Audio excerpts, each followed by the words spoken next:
Okay, my name is Matt, I'm 30 years old and I'm a spiritualist medium. Okay, and can you explain to me what is a spiritualist medium to you?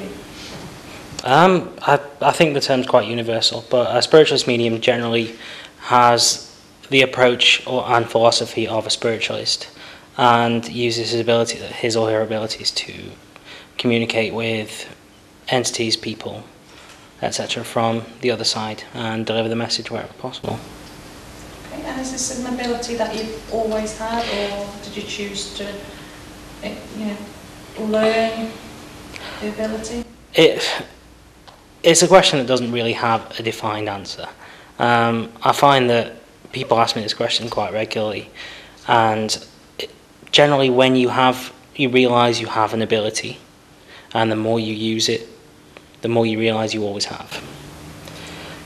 And what made you become a member with Stoke Haunted? Initially my sister, Laura, who's also a medium for the group, she said that she got involved with Stoke Haunted, and I thought she's become involved with other paranormal groups before, and I've gone along just to see what they're about, and it was no different. And I liked Stoke Haunted, I like the way that they operate, I like the approach, I like the respect for spirit, I like the respect for the team members, I like the team element, and I like the focus to where we're going in the future.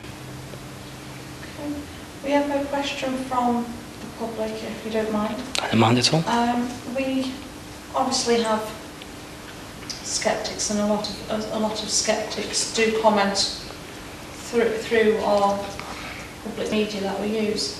So I have a question from Adrian Denick, which says, why is there no proof on camera?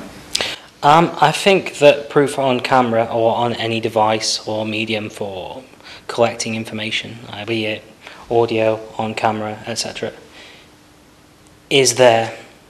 I think that if it's captured and expressed, then to one person it's definite proof. To the next person it's questionable. To be honest, in terms of proof for a personal benefit, you have to be there. To investigate, you have to be there in the field at the time to get the full effect of any proof that's documented, be it on camera, on paper, on audio, etc. As regards to what's defined as definite proof, that will also differ from person to person. Okay. Do you think that you'll ever get to a point where you stop searching for the science of the paranormal? Because obviously you contact spirits, or rather you express whatever the spirit or entity is telling you, but you want to be able to prove to other people that there is a science behind it. I think with everything there is a science behind it. There's a science behind thought, there's a science behind matter, there's a science behind energy. Energy and matter are no different. I think that when the search stops and you find yourself content with a set of answers, then at that point everything stops. It's all about the search, it's all about finding answers, it's all about answering new questions that emerge from the answers you get as a result of asking questions initially. As long as the questions are always there, the learning's always there. Where do you draw the line with spirit or energies in the way that they try to feed off you to give information? A lot of the time, I don't know, I could be at work, I could be on an investigation, I could be walking down the street, around the supermarket. Sometimes get information, sometimes don't. It happens.